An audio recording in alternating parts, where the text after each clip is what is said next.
Приветики! $22 в час за видеомонтаж на телефоне. Вы скажете, это нереально? Да, если вы работаете на русскоязычных фриланс-биржах. Но если вы работаете на американских фриланс-биржах, это вполне стандартный заказ. Вы на канале Будни фрилансера, и здесь я рассказываю о своем опыте перехода на американский фриланс.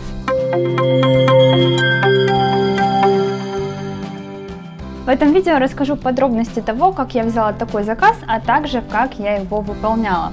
Итак, я увидела вечером где-то часов в 11 джоб-пост о том, что компании нужно видео. Они написали, что в настоящее время у нас есть видео в Apple Store, похожее на определенное приложение. То есть я так понимаю, что они сделали приложение, которое похоже на другое приложение, которое уже есть в App Store. И они написали, что у нас есть наше видео, которое мы уже сделали, которое похоже на то, но оно не такое. И ему не хватает различных модных видеовещей, таких как сдвиги, переходы, спецэффекты, музыка, различные звуки и так далее. И спросили, можете ли вы помочь настроить его.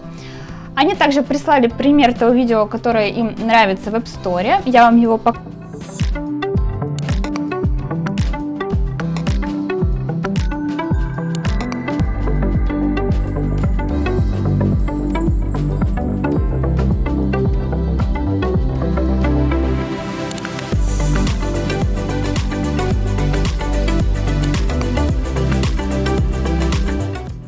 А также они написали, что нам нужно улучшить соответствующие тайминги, переходы, звуки, музыку, а также спросили, может ли человек, который будет выполнять эту работу, выполнить работу за 1-2 часа.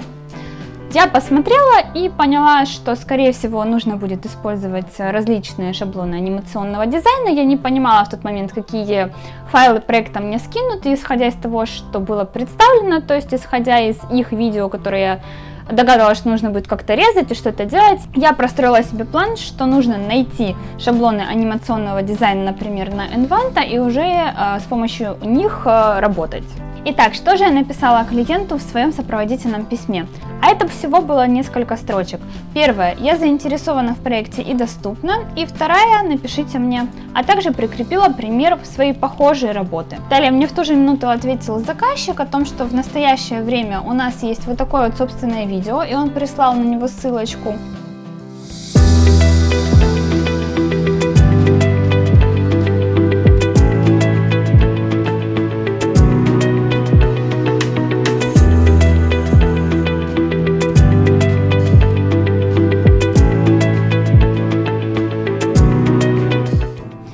А также все файлы прислал, которые он собирается мне предоставить.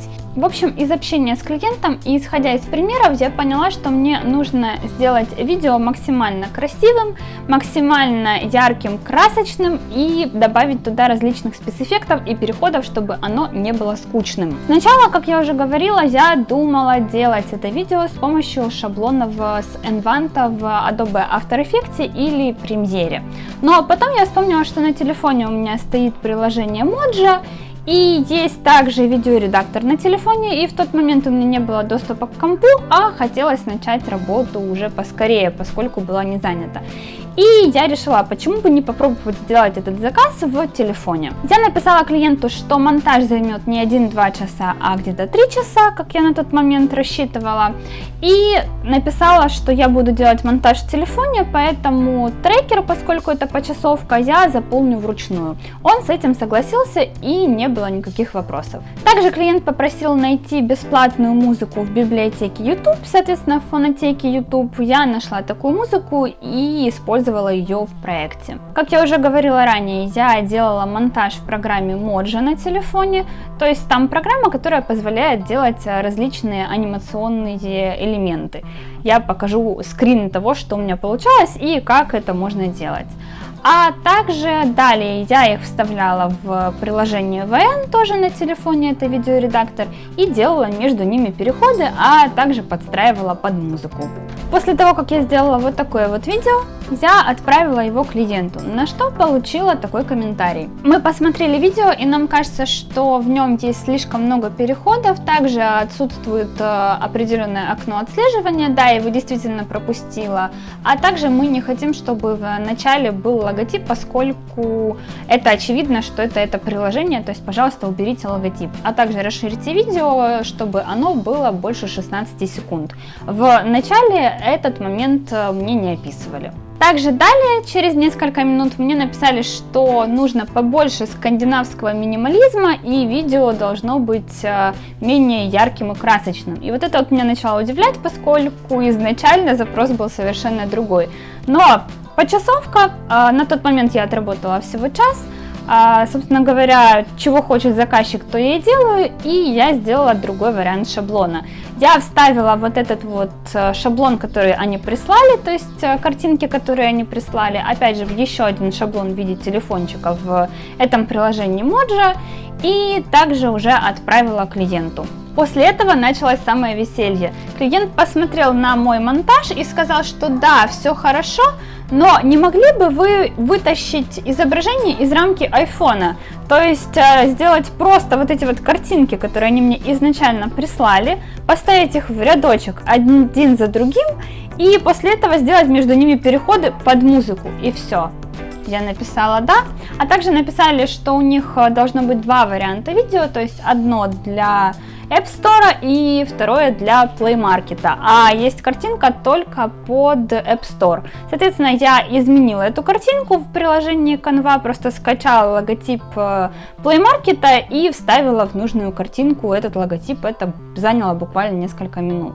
После этого я отправила видео клиенту, он написал, что все окей, ему все нравится, единственное попросил переформатировать видео в другой формат, чтобы он подходил как под разрешение 10-го айфона, который имеет нестандартный экран, так и под все остальные айфоны. Таким образом, я отработала 3 часа по ставке $22 в час, работая в приложениях на телефоне. И мне кажется, что при желании пользоваться подобными приложениями может научиться буквально каждый, причем в течение недели. Даже если вы не будете смотреть никакие видеоуроки, даже если вы не будете проходить никакие курсы, просто откроете такое приложение, поклацаете его, поклацаете интерфейс, вы поймете, как им пользоваться, и после этого сможете уже брать свои первые заказы. Очень часто вы мне задаете вопросы о том, какой уровень навыков и знаний должен быть для того, чтобы начать работать. Так вот, он может быть в принципе минимальным, и при этом вы все равно сможете брать свои первые заказы и выполнять их буквально на телефоне. То есть даже компьютер не всегда для этого нужен. И если вам кажется, что это какая-то из ряда вон выходящая ситуация, то нет, это стандартная ситуация. Я очень много заказов выполняю именно в приложениях на телефоне, поскольку когда получаю этот заказ, часто нахожусь не возле компьютера, или мне неудобно его включать, или просто лень его включать, и я быстренько делаю какой-то простой заказ в приложениях на телефоне. Кстати, если вы хотите видео о приложениях на телефоне, как на iPhone, так и на Android для видеомонтажа, которые я использую и которые могу посоветовать, то, пожалуйста, напишите об этом в комментариях. А также напишите, интересен ли вам такой формат видео, присылайте свои вопросы, и всем пока!